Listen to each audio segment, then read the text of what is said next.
నమస్తే, నేను కిషోర్ కుమార్. ఈ వీడియో మొదటిసారి మీరు మన ఛానల్లో చూస్తున్నట్టయితే దయచేసి ఈ ఛానల్ సబ్స్క్రైబ్ చేయండి. అదేవిధంగా కింద మీకు హైప్ బటన్ కనిపిస్తే దాన్ని ప్రెస్ చేసి మాకు పాయింట్లు ఇవ్వడం కూడా మర్చిపోకండి. మీ ప్రోత్సాహమే మాకు కొండంత బలాన్ని ఇస్తుంది. కృష్ణలంక పిల్లాసాయి ఇష్యూలో జరుగుతున్నటువంటి పరిణామాల గురించి మనం అనేక వీడియోలు చేసాం. అయితే ఈ వీడియో మాత్రం అక్కడ ఏం జరిగింది, అక్కడ జరగడానికి గల కారణాలేంటి, ఎవరు బాధ్యులు ఎవరు బాధితులు అనేటువంటి అంశాలను కాసేపు పక్కన పెట్టి నిన్న జరిగినటువంటి ఒక అనూహ్య పరిణామం గురించి మాట్లాడే ప్రయత్నం అయితే చేయబోతున్నాను. అంటే దీని మీద కొంత నేను రీసెర్చ్ చేసి కొంత సమాచారం సేకరించి ఇస్తున్నటువంటి వీడియో అన్నమాట.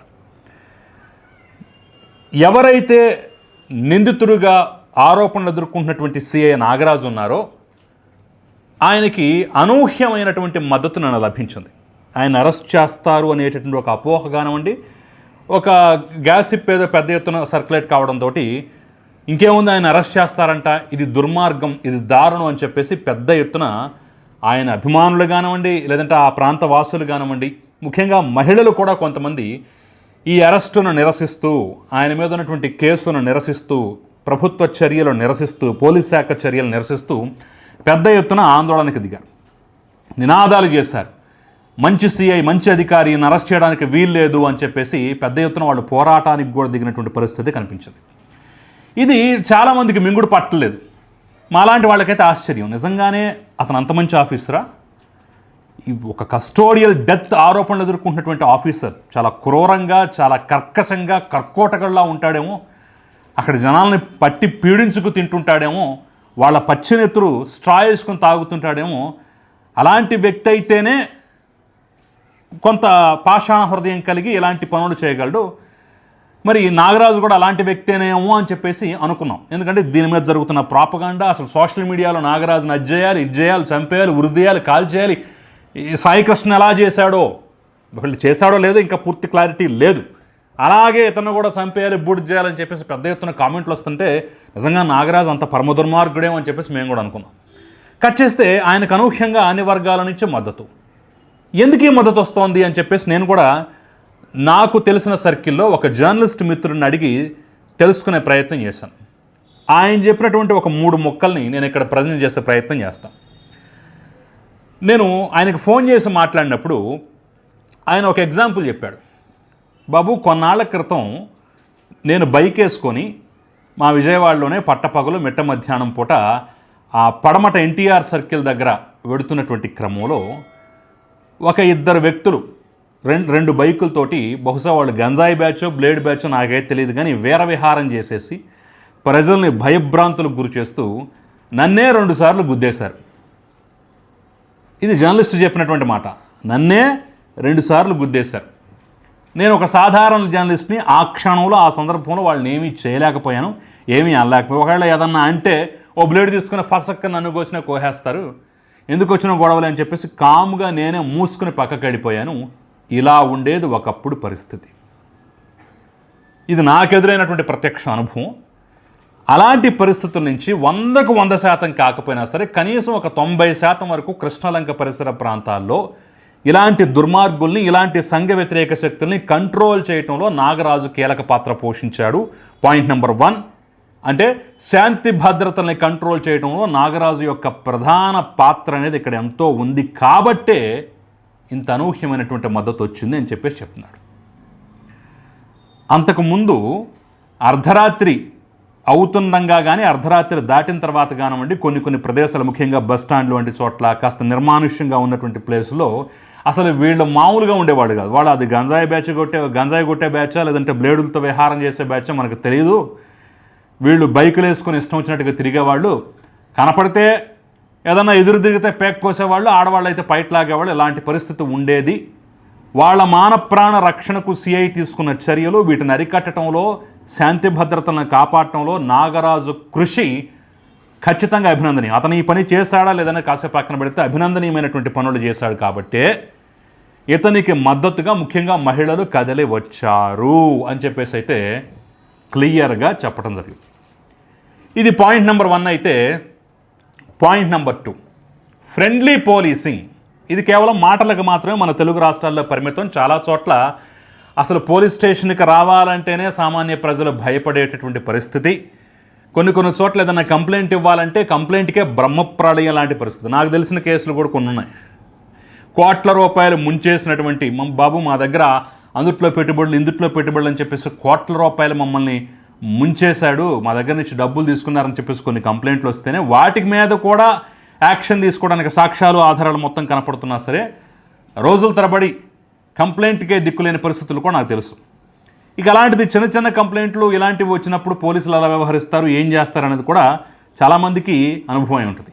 కానీ వాటన్నింటికీ భిన్నంగా నాగరాజు ఫ్రెండ్లీ పోలీసింగ్ విధానాన్ని అవలంబించేవాడు. కృష్ణలంక పోలీస్ స్టేషన్కి ఎవరైనా సరే ధైర్యంగా రావచ్చు, వాళ్ళ సమస్యలు చెప్పుకోవచ్చు, వాళ్ళు కంప్లైంట్ ఇవ్వచ్చు అనేటువంటి భరోసాని కల్పించడంలో ఈయన సక్సెస్ అయ్యాడు.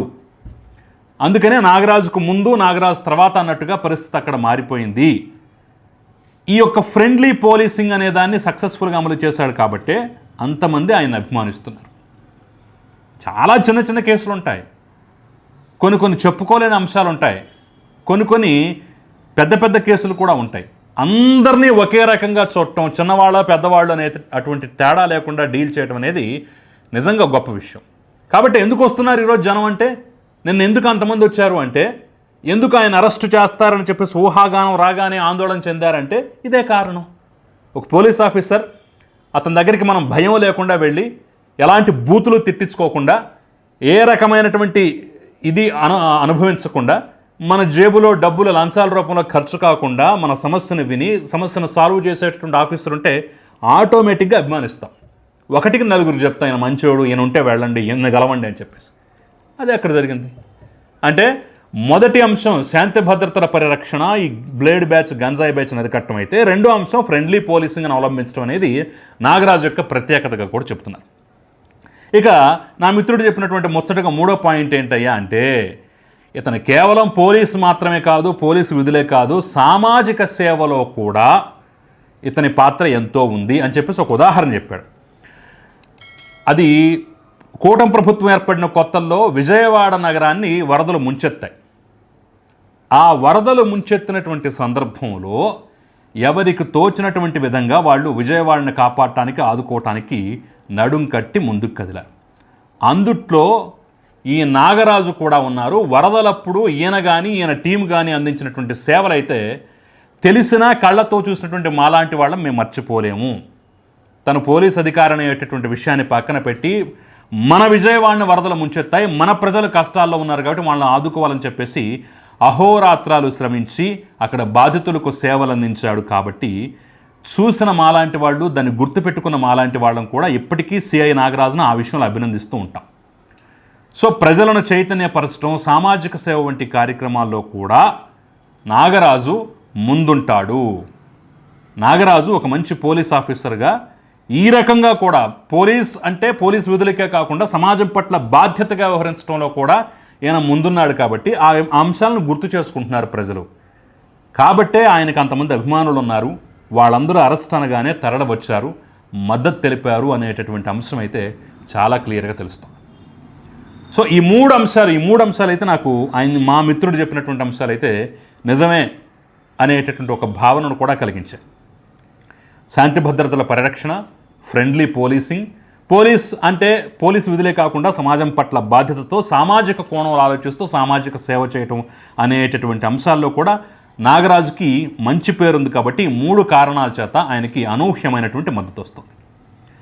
ఇక ఇవి కాకుండా కాసేపు మా మిత్రుడు ఏం చెప్పాడనే అంశాలు, ఈ 3 అంశాలు కాకుండా మనం వాటిని పక్కన పెట్టినట్టయితే పవన్ కళ్యాణ్ మాట్లాడినటువంటి ఒక మాట కూడా బహుశా కొంత కదిలించిందేమో అనేటటువంటి ఫీలింగ్ అయితే నాకు కలిగింది.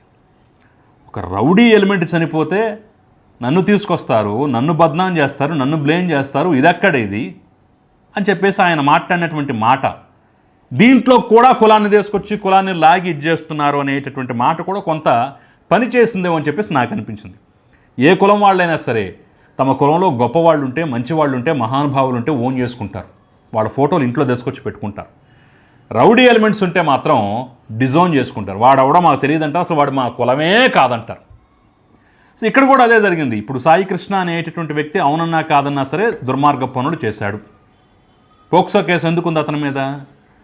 ఇంటి నుంచి బయటకు వచ్చినటువంటి ఒక మైనర్ బాలికని 3 రోజుల పాటు 4 రోజుల పాటు ఒక హోటల్ రూమ్లో పెట్టి ఇతని స్నేహితులు అత్యాచారం చేశారట. ఒళ్ళు గగురు పిడిచే నిజం ఇది. అతని వయసుకి అతని స్నేహితులతో కలిసి 3 రోజులు 4 రోజులు ఒక మైనర్ బాలికను హోటల్ రూమ్లో పెట్టి అత్యాచారం చేయడం అంటే మామూలు విషయం కాదు కదా. అలాంటి దుర్మార్గ పనులు చేశాడు, ఏం చేశాడు ఏంటనేది కూడా ఆ ప్రాంత ప్రజలకు తెలుసు. కాబట్టి ఒకవేళ అతను చంపేశారు, కస్టోడియల్ డెత్ చేశారు అని చెప్పినా కానీ వాళ్ళు పెద్దగా స్పందించాలి, లైట్ తీసుకున్నారు. వైసీపీ వాళ్ళు వాళ్ళ హడావుడి వాళ్ళది తప్ప సామాన్య ప్రజలు ఇచ్చేయాల. సో ఒకవేళ ఆ కులం వాళ్ళు ఉన్నా సరే డిజోన్ చేసుకున్నారు కాబట్టే నెమ్మదిగా ఆలోచన మొదలైంది. కాబట్టే ఎస్, చంపటం తప్పు, కస్టోడియల్ డెత్ అనేది ఖచ్చితంగా రాంగ్. ఒకవేళ ఆ పని సిఐ నాగరాజు చేస్తుంటే చట్ట ప్రకారం అతన్ని శిక్షించాల్సిందే, కాదనం. కాకపోతే ఇందులో కులాన్ని తీసుకొచ్చిన తర్వాత ఆ కులం వాళ్ళు డిజైన్ చేసుకోవడం మొదలుపెట్టి ఇదేం కర్మ నిత్యం ఏదో గొప్ప విషయాల్లో మన కులం పేరు బయటకు వచ్చినా బాగుంటుంది, కానీ ఇలాంటి దుర్మార్గం విషయాల్లో కూడా మన కులాన్ని బయటకు తీసుకొచ్చి ఇదేం కర్మ. పైగా హానెస్ట్ అయిన ఆఫీసర్ నాగరాజు కూడా మనవాడే కదా, మరి అతన్ని మాత్రం బద్నాం చేసుకుంటున్నాం. ఈ సాయికృష్ణ అనే వ్యక్తిని మాత్రం మనం నెత్తికెక్కించుకుంటున్నాం. ఇదేం కర్మ అనేటటువంటి ఆలోచన వచ్చింది. కాబట్టి అనూహ్యంగా నాగరాజుకి మద్దతు అయితే పెరుగుతోంది. సో ఈ 4 అంశాలు కూడా నేను ప్రధానమైనటువంటి కారణంగా భావిస్తున్నాను. ఇది చూసిన తర్వాత మీకేమనిపిస్తోంది, మీరేమనుకుంటున్నారు? ఖచ్చితంగా కామెంట్ రూపంలో తెలియజేయండి. Thank you very much.